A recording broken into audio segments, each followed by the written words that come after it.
что ж, вторник и снова 3 сентября, на сей раз 2024 года, 9 часов утра в Башкортостане. И на канале «Аспекты Республики» стартует очередной утренний выпуск, у микрофона которого сегодня я, Руслан Валиев.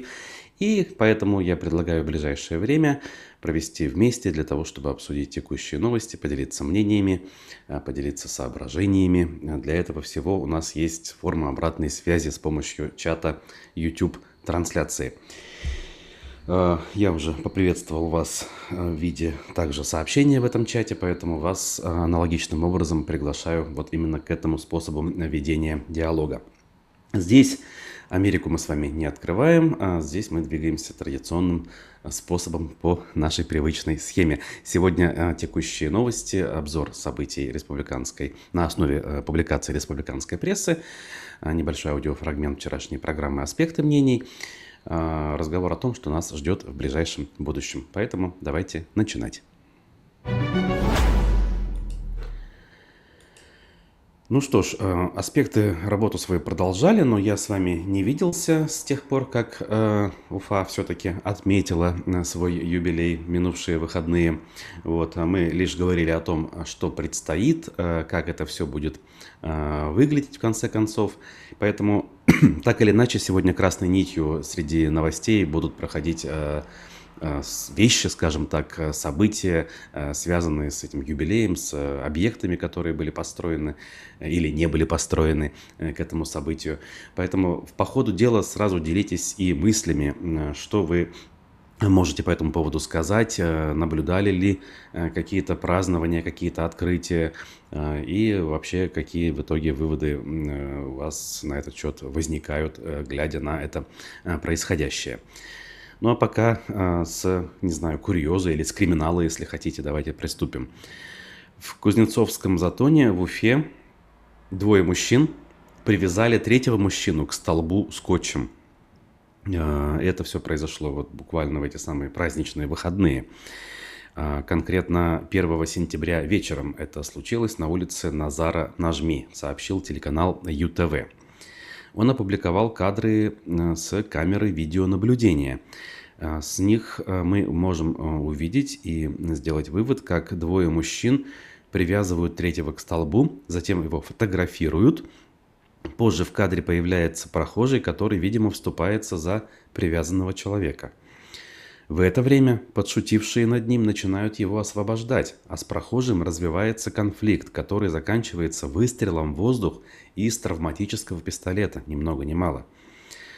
Каналу ЮТВ в МВД сообщили, что полицейских вызвали после выстрела в воздух. Всех фигурантов потасовки задержали и доставили в отдел полиции номер 3. Сейчас, на вчерашний день, точнее, шла по этому поводу проверка. И об этом странном и курьезном, наверное, инциденте написали многие средства массовой информации в республике.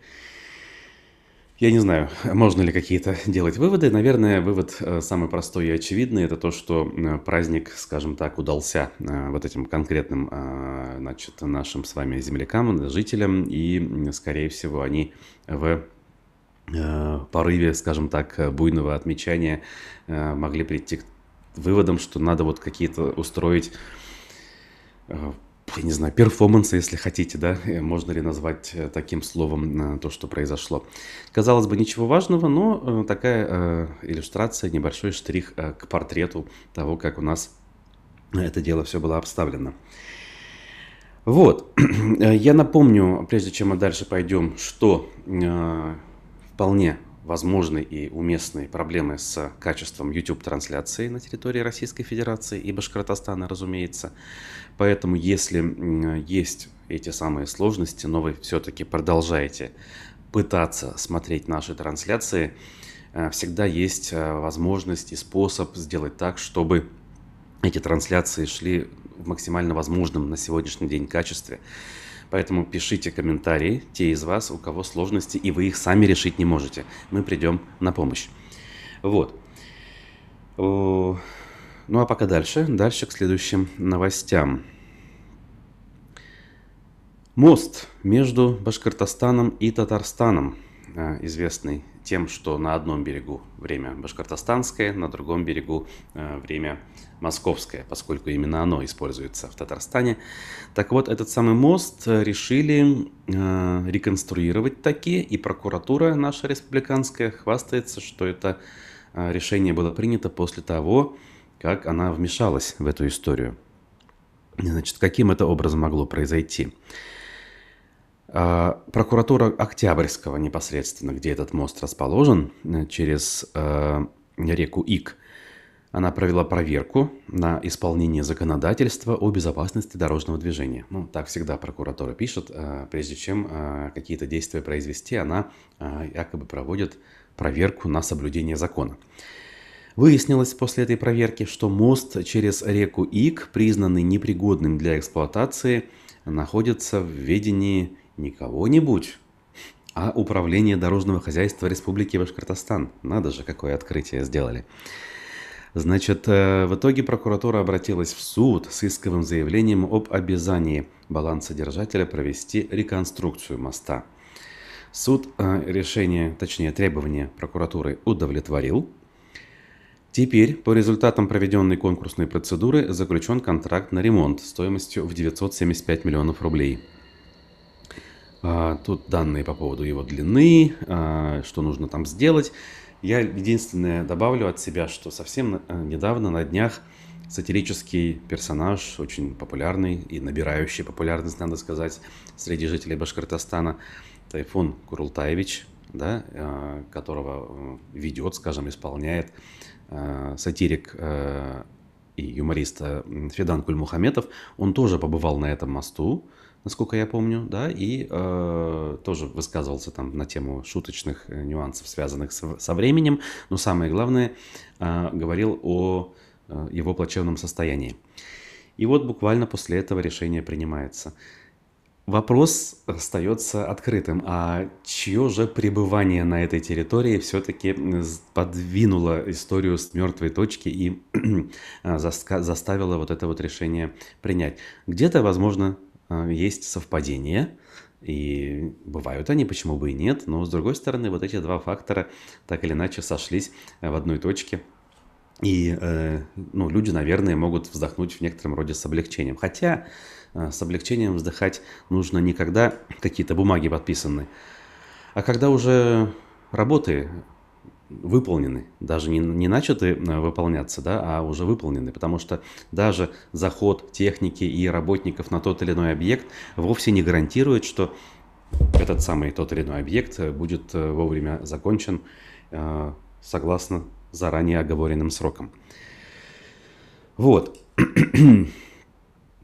Надо сказать, львиную долю впечатлений от того, как отмечался День города, ну в данном случае юбилей города, лично я почерпнул как раз из видеороликов Тайфуна Курултаевича. Он побывал в разных местах, в разных локациях, как это принято говорить в городе, от Демы до Черниковки, пообщался с людьми, где-то его узнавали, где-то не очень.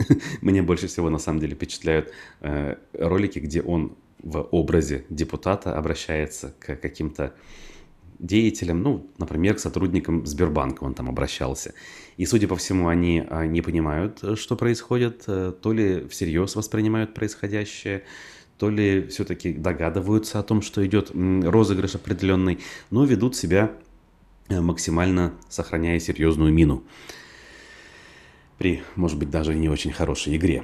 Вот. И это все, в конце концов, на выходе в видеопродукции как бы наиболее любопытно выглядит.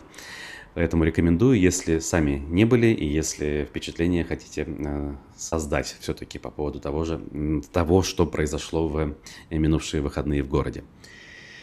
Вот. Тут Руслан Гельманов пишет, что этот мост давно закрыт, имея в виду мост, о котором мы только что говорили в Октябрьском. Интересно, ну вот, видимо, открыть решили, если он закрыт, хотя о его закрытии полном я, к сожалению, подтвердить или опровергнуть не могу. Салим пишет в догонку этой темы, опять же, юбилейной. В X веке арабские путешественники писали о городе Башкорт на месте сегодняшней Уфы. Даже археологи недавно подтвердили, что культурный слой города около 1500 лет. Многие всячески мешают эти понятия, видимо, имеет в виду наш зритель. Ну, есть такая версия, и она, наверное, как бы имеет право на жизнь. Вообще, в таких местах, в каком находится Уфа, ну, можно предположить наличие поселений на протяжении, я не знаю, всего существования человечества, начиная от самых древних первобытно-общинных форм жизни. То есть высокий берег, водоем, реки, да, э, пещеры, в конце концов, какие-никакие углубления, возможность устроить относительно безопасное жилище. Это места, которые привлекали людей. Другое дело доказать, что нынешний город, основанный, так скажем, 450 лет назад, имеет прямую связь с теми поселениями там, X века, это вопрос, ну, скажем так, для историков. У меня на этот вопрос ответов нет, поэтому однозначно утверждать, те правы или эти правы в этой истории, я просто-напросто не берусь. Вот. Понятно, что официальный провластный спикер, но все-таки историк Рамиль Рахимов, приходя в эфир «Аспектов», говорил, что как раз-таки вот этой вот прямой исторической связи между древними поселениями и современным городом нет. Можно верить, можно нет, но опять же, я не берусь в этом смысле давать однозначный ответ и какое-то резюме делать. И вообще, имеет ли это большое значение? Знаете, так, есть города сильно моложе, чем даже современная Уфа, чем 450 лет. Города, которые являются важнейшими в мире, скажем так, да, экономическими и культурными центрами. В конце концов, Соединенные Штаты Америки полностью как страна моложе, чем Уфа, и уж тем более все города, которые там находятся, так или иначе, уж точно не старше.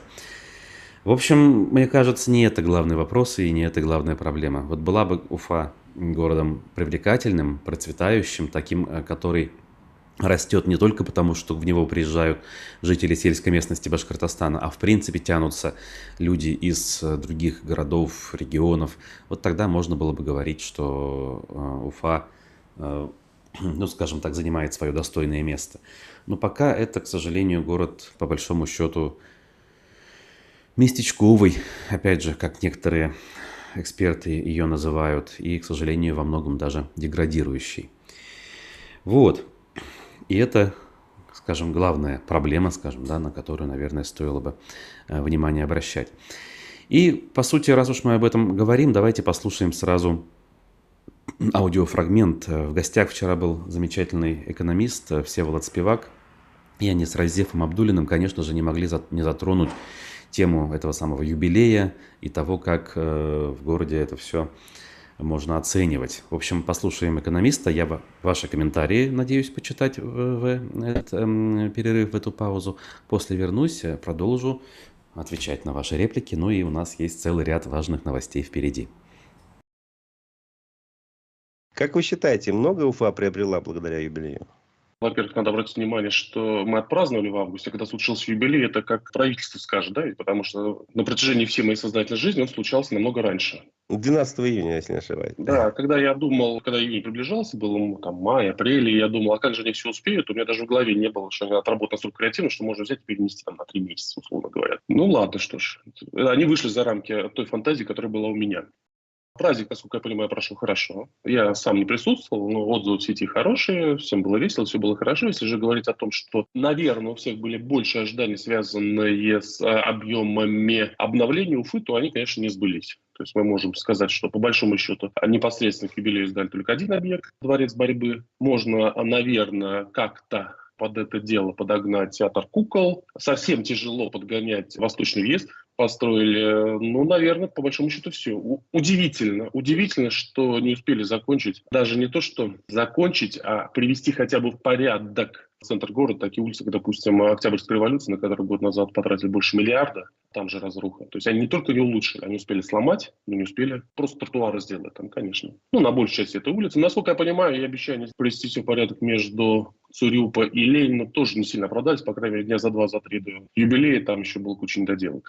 Вообще стоило так широко отмечать, все-таки вот многие города и в России, и в республике даже некоторые города отменили празднование дней города, там, либо сократили программу сильно, убрали вечерние концерты точно, в том же Стерлитамаке, Нефтекамске, например. Ну, смотрите, широко это же категория оценочная, да, ведь, соответственно, мы с Конечно. вами не можем сказать, что такое хорошо, что такое плохо, и, насколько я понимаю, в Стерлитамаке 450 лет еще не праздновали. То, что даже печальные события, ну, если это не период траура, не должны мешать людям жить, радоваться, получать удовольствие, творить и созидать, а для меня это очевидно. Мы видим, что даже во Вторую мировую войну ездили агитбригады, концерты. Даже в блокадном Питере исполнялась, по-моему, симфония, 7-я симфония, да, Шостаковича, то есть голодные люди репетировали и играли, и такие же голодные их смотрели. Даже в эти времена люди жили и радовались жизни, это очень здорово. А вопрос экономической целесообразности, широко не широко, вопрос такой дискутабельный здесь, наверное. Ну, я сам не видел, поэтому трудно смотреть. Единственное, что хочу обратить внимание на то, что кажется, эта дискуссия же была в том числе инициирована и властями относительно того, насколько приемлемо в этих условиях тратить деньги на массовые мероприятия. Кажется, что вне зависимости от ответа, приемлемо или неприемлемо тратить,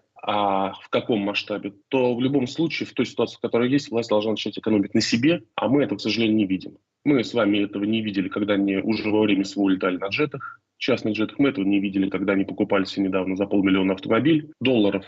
И, собственно говоря, мы это не заметили во время праздника, когда только за 30-31 августа на организацию приема от имени главы республики только в одном ресторане, по-моему, «Салават», это я прочитал в «Комсомольской правде», не знаю, правда, неправда, 8 миллионов рублей. 8 миллионов рублей. Вот эта традиция. И даже если 3-4 года назад, более сытые времена, традиция принимать, платить, ездить, платить, и везде проводить банкеты, песни, пляски за счет бюджета, если эта еще традиция была дискутабельной, то, мне кажется, в то время, в котором мы находимся, именно сейчас, мне кажется, пора как бы сдерживать эти восточные привычки и переходить в другой режим. Власти точно.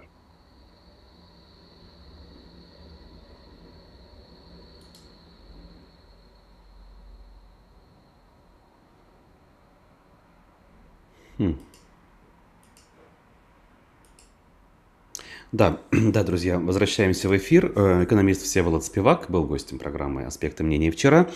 И вот довольно-таки справедливо, на мой взгляд, во многом все это дело прокомментировал и обсудил.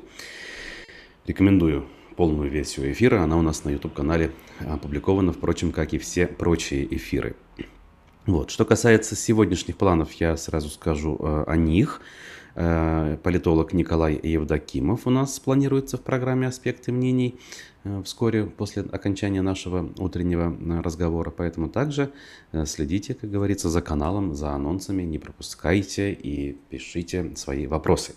Вот. А что касается нашего текущего чата, тут Руслан уточняет по поводу моста пресловутого. Закрыт мост между Октябрьским и Урусами, пишет он. То есть это все-таки другой мост. Я правильно же понимаю? Да, потому что нет. У нас как раз Урусу, тот самый мост. Значит, все-таки он закрыт, вы пишете, да? Ну окей. Наиль спрашивает, где Женя? Видимо, имеется в виду Евгений Коноплин. Вот. И желает хорошего эфира. Спасибо. Вот. Женя, я надеюсь, продолжит с нами встречаться в эфирах вот уже на этой неделе. Ну, видимо, на оставшихся запланированных эфиров, где моя очередь, это четверг, возможно, и пятница еще. Вот. Я возвращаюсь к новостям. И вот самое важное, наверное, о чем мы сегодня должны сказать. Многие написали, в том числе в СМИ федерального уровня, ну, разумеется, независимые исключительно, о том, что Уфа оказалась в списке городов, где пополнился перечень, к сожалению, политзаключенных. На сей раз узником оказался 20-летний уфимец по имени Макар Николаев. И ему грозит до 7 лет лишения свободы за посты в социальных сетях, в частности, в поддержку Украины. Что же произошло? Значит, 30 августа, буквально совсем недавно, судья Кировского районного суда удовлетворил ходатайство следователя и отправил юношу под арест в следственный изолятор сроком на 1 месяц, до 30 сентября.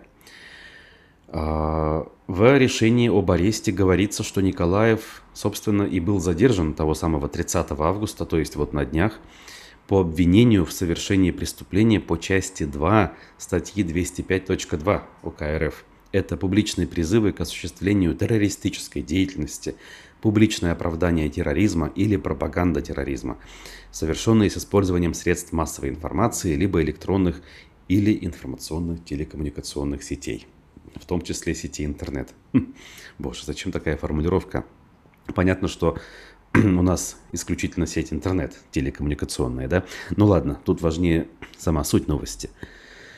По данным, в частности, телеграм-канала «Честный репортаж», Макар Николаев в свое время учился в Уфимской гимназии 86. Собственно, он ее и закончил.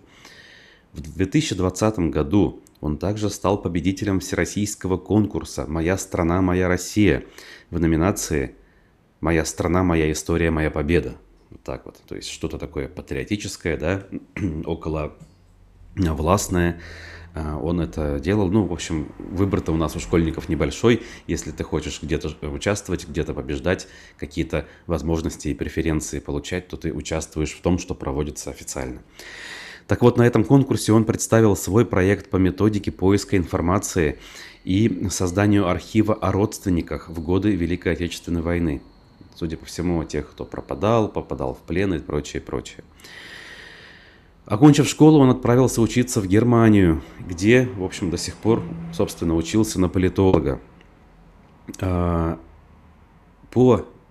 его словам, правда, неподтвержденным, якобы в этой самой Германии его вынуждали писать посты про поддержку Украины и многое другое. В противном случае якобы его булили бы сверстники. Это сообщает тот самый телеграм-канал «Честный репортаж», в достоверности сведений которого лично я ручаться не могу. Вот. И если молодой человек так заявлял или заявляет прямо сейчас, находясь под следствием в Уфе, в России, то его тоже можно понять. То есть для того, чтобы попытаться максимально уйти от возможного наказания, наверное, такой способ является вполне себе логичным, что ли. Является ли он эффективным, поможет ли это беде, это отдельный вопрос. Скорее нет, чем да. Вот. Но попытки в этом смысле можно понять. При этом, что важно, вы можете спросить, ну и сидел бы дальше, да, и писал бы свои посты, и учился бы в этой самой Германии, но он в Уфу прилетел на летние каникулы, да, не подозревая и не думая, что может что-то такое произойти нехорошее с ним. В итоге, по данной статье, ему грозит либо наказание в виде штрафа от 300 тысяч до 1 миллиона рублей, либо от 3 до 7 лет лишения свободы в колонии.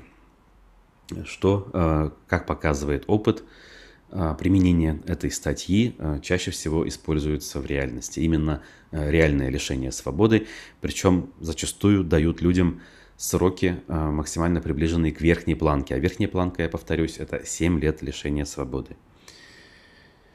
Ну что ж, остаются, конечно, кое-какие вопросы касательно этой истории. Ну вот как, например, то, зачем этот молодой человек все-таки приехал, если он учится за границей и при этом действительно какие-то посты публикует.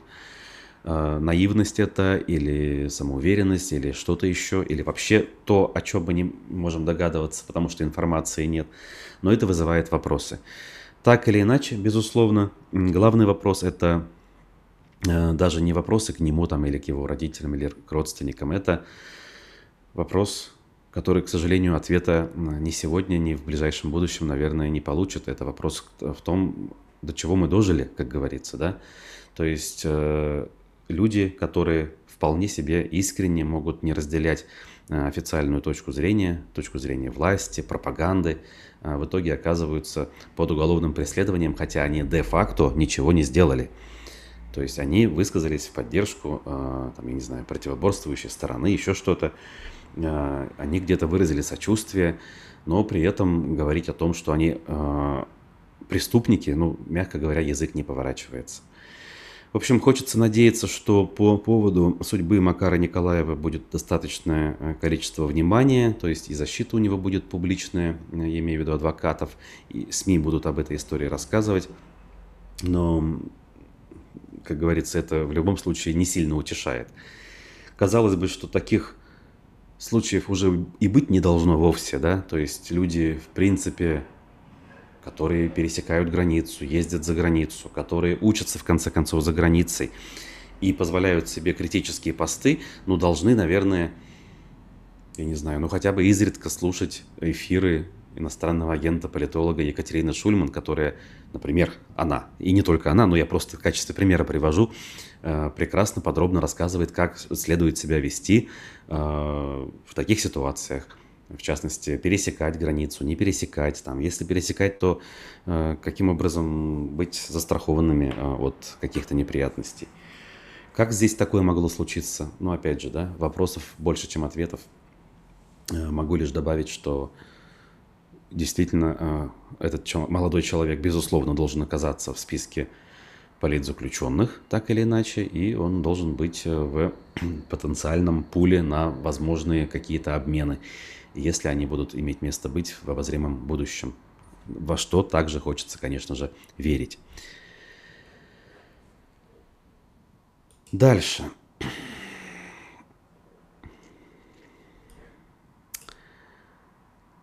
Итак, те, кто побывали в зоне так называемой военной операции специальной, будут учить теперь не кого-нибудь, а будущих медиков в Башгосмедуниверситете навыкам тактической медицины. Значит, Центр тактической медицины заработал при БГМУ, о чем заявил руководитель администрации главы Башкортостана Максим Забелин, совсем недавно сам работавший министром здравоохранения. По словам Забелина, навыкам тактической медицины и первой помощи в условиях ЧС студентов будут обучать медицинские работники с реальным боевым опытом. Но все-таки медицинские работники, а не обычные военнослужащие. Значит, издание «Говорит не Москва» обратило внимание, что, судя по фотографиям, которые опубликовал на своей странице Забелин, у двоих военных на форме присутствуют шевроны ЧВК «Вагнер». На одной из фотографий шеврон при этом заблюрен, то есть замазан, так скажем, чтобы его не было полностью видно. При этом год назад в Казанском медуниверситете решили усилить военную подготовку, напоминает нам СМИ, введя разделы по военно-полевой хирургии, военно-полевой терапии, политравме, военной гигиене, токсикологии и радиологии. Вот пока таких пунктов по поводу нашего БГМУ еще не видать, но в соседнем регионе, в соседней республике, как мы видим, как обычно это они любят, ушли вперед. И вон какие вещи предложили и уже реализовали, можно сказать. Ну что ж, как говорится, каждому свое, да. В этом смысле любое обучение, наверное, полезно, да, если медики обучают других медиков помогать людям в условиях сложных полевых условий, ну, лишним для любого доктора это, наверное, назвать язык не повернется. Другое дело, что это все стало возможным и таким, скажем, уместным лишь вот в тех условиях, в которых мы оказались. То есть не в обычной жизни этому учат, а вот из-за того, что, как говорится, петух жареный клюнул. Так. Пруфы, безусловно, обратили внимание и продолжают, судя по всему, обращать внимание на события минувших выходных, имеется в виду празднование Дня города, и отдельным материалом публикуют новость о том, что ордена и медали получены нашими так называемыми большими высокими гостями в лице попсовых исполнителей первой величины. Ради Хабиров присвоил певице Полине Гагариной звание народной артистки Башкортостана, а Олегу Газманову дали одну из высших наград – это Орден Дружбы Народов. При этом комментирующие жители Башкортостана на этот счет поделились, конечно же, во мнениях и в оценках. Ну, тут зачитывать, наверное, многое нет смысла. Вы прекрасно понимаете, что есть много здравомыслящих наших земляков, которые не очень так радостно воспринимают такого рода новости. А вот интересно, за какие заслуги Полина Гагарина стала народным артистом Башкортостана? За то, что спела на празднике за неплохой гонорар? Кто она нам такая, чтобы получать такие награды? Не понимает пользователь с ником Артур, и с ним нельзя не согласиться.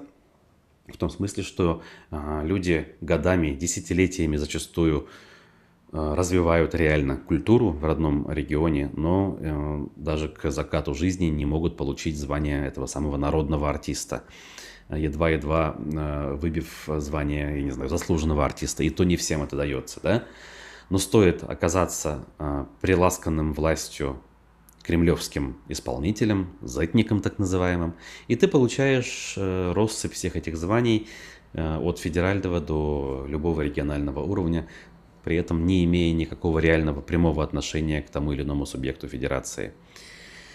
Понятно, что это звание для конкретной Гагариной, оно особого значения не имеет, господи, одним больше, одним меньше.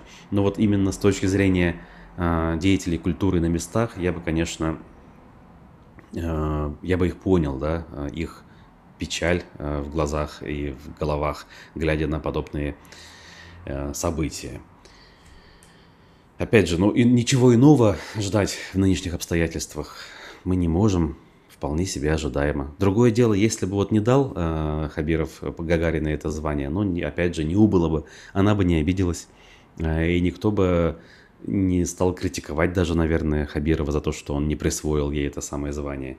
Потому что, ну, нет этого пункта в обязательном райдере, если хотите, звезд первой величины во время поездок на такие мероприятия. Гонорар достаточный, да, часть его она собирается или уже, может быть, передала, или передаст вот-вот на так называемые благотворительные нужды, на помощь бойцам так называемые СВО. Ну вот оно, как бы, этого всего недостаточно ли для того, чтобы все это выглядело в глазах современной власти достаточным и исчерпывающим? По-моему, это вполне себе достаточно даже для нынешних Z-патриотов. В общем, важная публикация. И на этом фоне еще раз отмечу, что вокруг пруфов продолжается информационная кампания. Помоечные телеграм-каналы, как правило, приласканные или даже как максимум ведущиеся от имени людей либо в коридорах власти, либо находящимися рядом с этими коридорами, идет активная травля. Продолжают писать про издательницу пруфов, Рауфу Рахимову, много нехорошего, всякий раз подчеркивая, что она, несмотря на кажущуюся поддержку СВО, фактически является врагом, я не знаю, там, предателем и ничего не поддерживает, поэтому правильно делают правоохранители, заводя на нее административное дело о дискредитации армии. Сами понимаете, мне сложно комментировать и с одной, и с другой стороны. То есть я не разделяю, если она реально поддерживает, то я не могу разделять эту позицию. Но, с другой стороны, понять я ее могу. Если ты находишься внутри, если ты стремишься, чтобы твой бизнес, я не знаю, в данном случае твое издание продолжали существовать, то ты должен хотя бы делать вид, что ты вот эту самую историю с СВО все-таки поддерживаешь. Но, опять же, если не сама она, то ведущий обозреватель пруфов Рамиль Рахматов не может не поддерживать, потому что он там даже побывал, как минимум, да? Поэтому, уж извините, кажется нонсенсом, что Рахимову пытаются привлечь именно за дискредитацию вооруженных сил. Не за что-то другое, иное, а именно за это. Так или иначе, само по себе штраф за дискредитацию, ну как бы это распространенное уж, к сожалению, явление и не является чем-то ужасным и криминальным. Это действительно административная статья. Другое дело, как они схватились за это, я имею в виду вот эту вот пропаганду. День и ночь об этом пишут буквально, да, с небольшими перерывами. Тут последние 2 дня пишут, что человек уехал на отдых в Турцию, и якобы это чуть ли не отъезд с концами и прочее, прочее. Откуда-то фотографии добывают из личных архивов, ну, видимо, из соцсетей, и публикуют в своих этих самых телеграм-каналах. Все это ужасно, все это низко, подло, это все, мягко говоря, ну, не может приветствоваться нормальными, разумными людьми. У всех у нас есть и бывают, и будут еще, в том числе, ошибки, какие-то свои, могут быть перегибы даже, наверное. В этом смысле информационную политику в данном случае я обсуждать не буду. которую ведут пруфы. Вот. Но так или иначе, это издание в любом случае не является рупором официальной пропаганды, и это важно. То есть там могут звучать разные точки зрения, это во-первых, и они звучат. Во-вторых, важные с точки зрения общественно-политической жизни материалы там порой выходят, особенно в виде каких-то расследований. Так или иначе, солидарность, слова поддержки и всяческие слова сочувствия. Я не знаю, что еще добавить, но вот все самое хорошее я адресую в данном случае к коллегам в целом и к Рауфе Рахимовой в частности. Вот. Там в пруфах есть кому поддерживать СВО, пишет Стобавовна, и да, и ну вот вы, в общем, подтверждаете, о чем я говорю.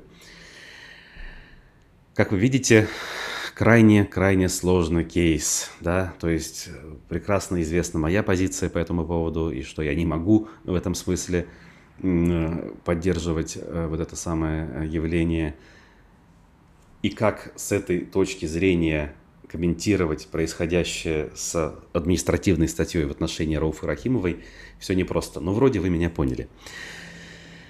Вот. Что у нас дальше? На покупку дров, внимание, из бюджета республики направят до 210 тысяч рублей. Но это дрова не на обеспечение там, малоимущих, престарелых, каких-то других нуждающихся категорий граждан.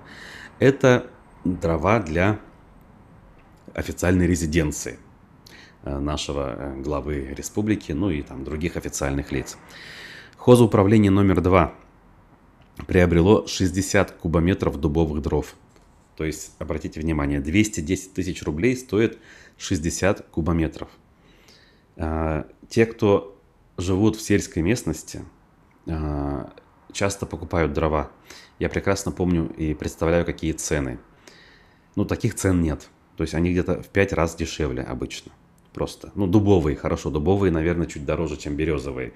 Тогда давайте, делить не на 5, а на 3 хотя бы, да, чтобы понимать реальный масштаб цен. Но здесь нет, пожалуйста. 60 кубометров за 210 тысяч рублей. По данным сайта госзакупок, на участие в торгах была подана одна заявка. Участник предложил выполнить контракт за эти самые 210 тысяч. Покупку профинансирует республиканский бюджет. Расколотые дрова должны быть доставлены в Подлубовский сельсовет Кармаскалинского района, где располагается одна из резиденций главы Башкирии Радия Хабирова, в течение 10 дней после подписания контракта. Вот так вот, ни много ни мало.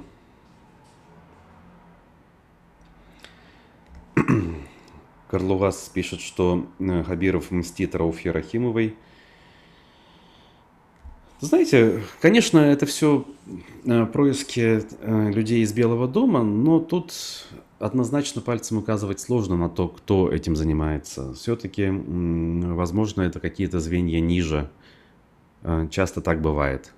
Хотя, конечно, с его стороны за вот эти минувшие годы тоже были, в том числе даже конкретные публичные высказывания еще в стародавние времена, когда я сидел на этих пресс-конференциях, и я или там кто-то другой задавали все-таки вопросы по поводу коллег.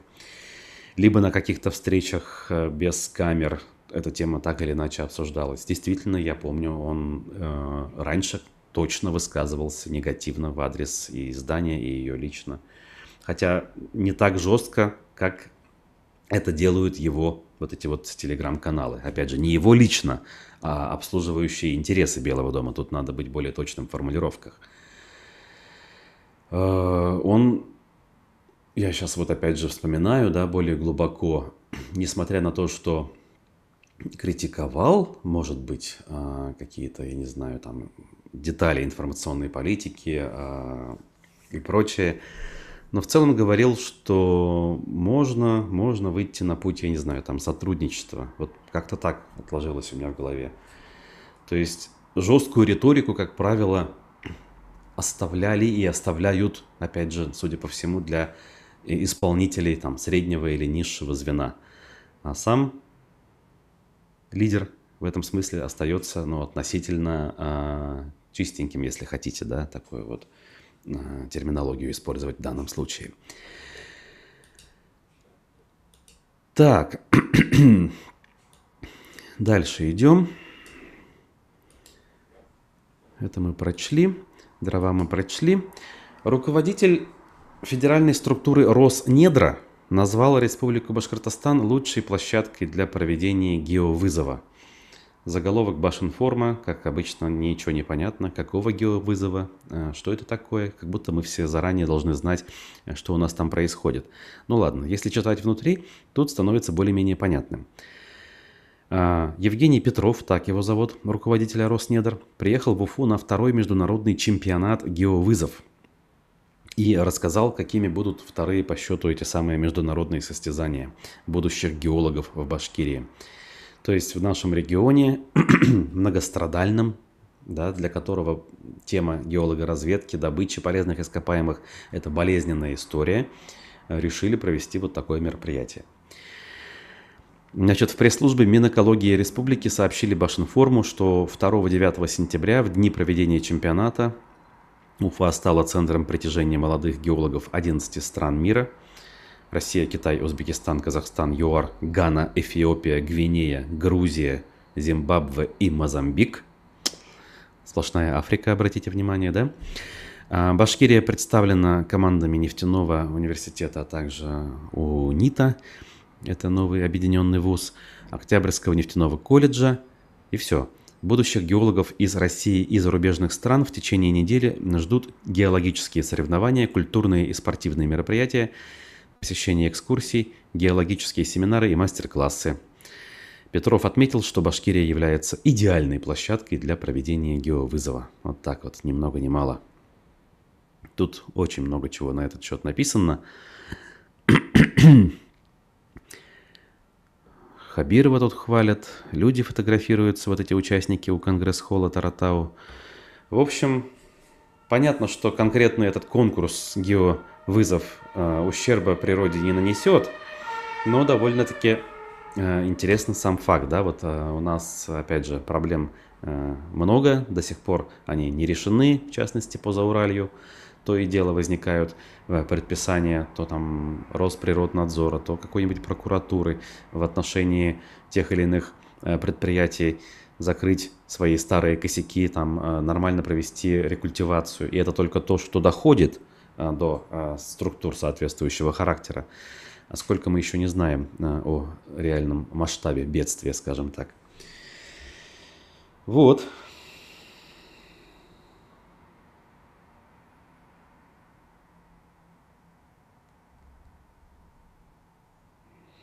Ковырять землю можно безнаказанно, он имел в виду.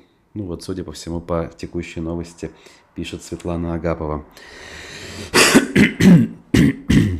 Извините. Так, ну, что еще у нас осталось? В Башкортостане анонсировали создание эвакуационной комиссии для работы в мирное и военное время. Обратите внимание на заголовок «и в военное время». То есть Башкортостан, который, казалось бы, находится глубоко в тылу, создает комиссии для эвакуации, для работы в военное время. Что бы это значило, дорогие друзья? В республике намерены утвердить положение о создании этой самой комиссии. Документ разработан Госкомитетом по ЧС. Проект постановления опубликован на официальном сайте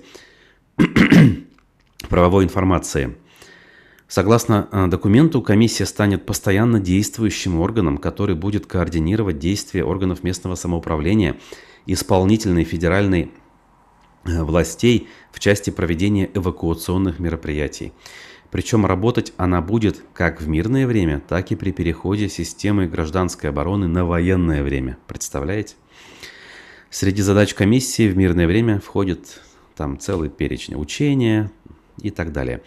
Председателем комиссии назначен руководитель администрации главы региона Максим Забелин.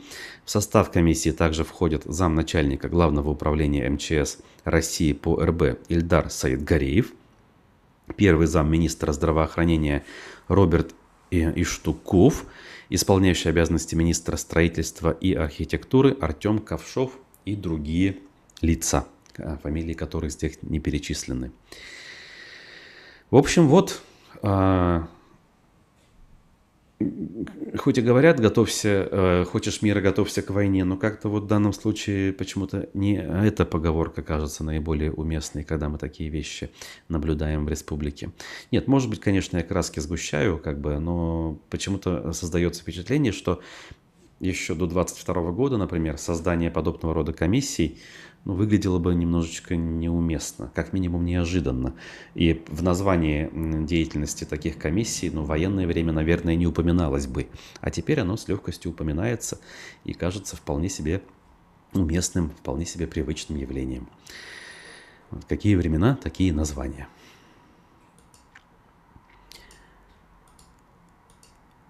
Тем временем, окей, на засыпку, как говорится, такие новости можно тоже взять. Как наступает осень, да, сентябрь уже на дворе, у нас решают довести до ума разметку в городе. Например, теперь решили нанести так называемую вафельную разметку на нескольких перекрестках. Вафельная разметка – это желтая сетка, как правило, нанесенная обычной краской, никаким не термопластиком. И эта сетка даже в летнее время обычно стирается через 2-3 месяца. Я уже не говорю про зимнее время, когда автомобилисты используют шипованную резину. И вот, пожалуйста, наступает сентябрь, да, и эту разметку у нас решают нанести на целом ряде перекрестков. Она означает, что на перекресток не нужно въезжать, когда на нем или на противоположной стороне затор, чтобы не создавать помехи движению по перпендикулярной улице. То есть даже если вам горит зеленый, вы не должны въезжать на эту разметку, пока вы не уверены в том, что вы точно проедете за пределы перекрестка. Вообще, это как бы известная норма правил, она не требует каких-то пояснений, никаких разметок для этого, по идее, наносить не нужно.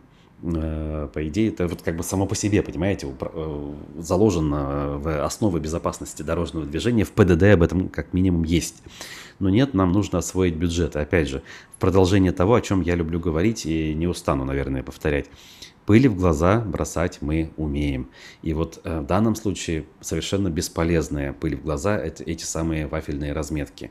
Тем более, что сентябрь, еще раз повторюсь, это значит, что через пару месяцев от этих разметок ничего не останется. Нанесли бы хотя бы в июне, летом бы они бы прослужили какое-то время.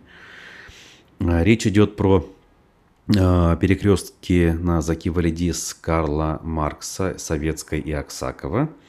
Пишут пруфы, и это вот уже буквально сегодня будут наносить в ночь с 3 на 4 сентября. В связи с этим с 22 часов до 6 утра будет закрыт проезд на этих самых перекрестках.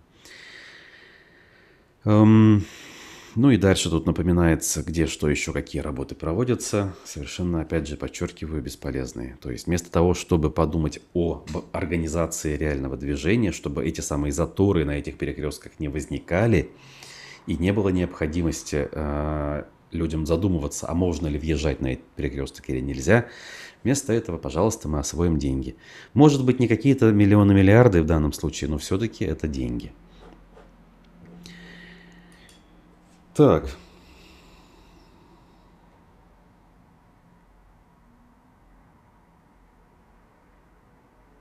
Везде, в каждом проявлении власти жестокий троллинг народа, а народ не вкуривает, конечно, пишет Рустем Ахтамьянов. В ответ Салиму, который писал выше о том, как власти сверху глумятся над нами. Я понимаю, да, о чем вы говорите. В данном случае иной раз по иным поступкам, словам и действиям именно такие выводы приходят на ум. Что еще у нас в Уфе сделали из такого, может быть, незаметного, но значимого, если хотите? По поводу соколов-сапсанов, которые уже больше 10 лет останавливаются для гнездования на здании Уралсиба. Тот же самый Уралсиб, судя по всему, выделил денег и недалеко от кольца центрального рынка, точнее рядом с ним, в новом сквере, появилась скульптурная композиция, о чем с гордостью пишет Башинформ. Как говорится, по объектам к 450-летию сегодня проходить мы уже не станем. Мы уже не раз говорили о дворце борьбы там, и так далее. А вот о таких мелочах мы не говорили. Поэтому есть смысл сказать. Исполнительный директор, руководитель макрорегиона Поволжья Уралсиба Марат Мавлеев сказал, что это подарок, фигура Сапсана в сквере.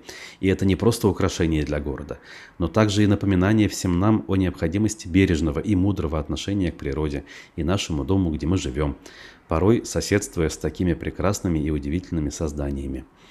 За все время действия проекта наблюдения за сапсанами и онлайн-трансляции в период гнездования наши подопечные стали родными для всех сотрудников Уралсиба, и мы рады возможности поделиться этим чувством с жителями нашего города. Неплохие, кстати, слова, важные, по крайней мере, в той части, что он говорит о важности бережного отношения к природе. Разумеется, глава администрации Радмир Мавлиев не мог остаться в стороне, даже в открытии объекта, к которому мэрия вроде бы отношения не имеет.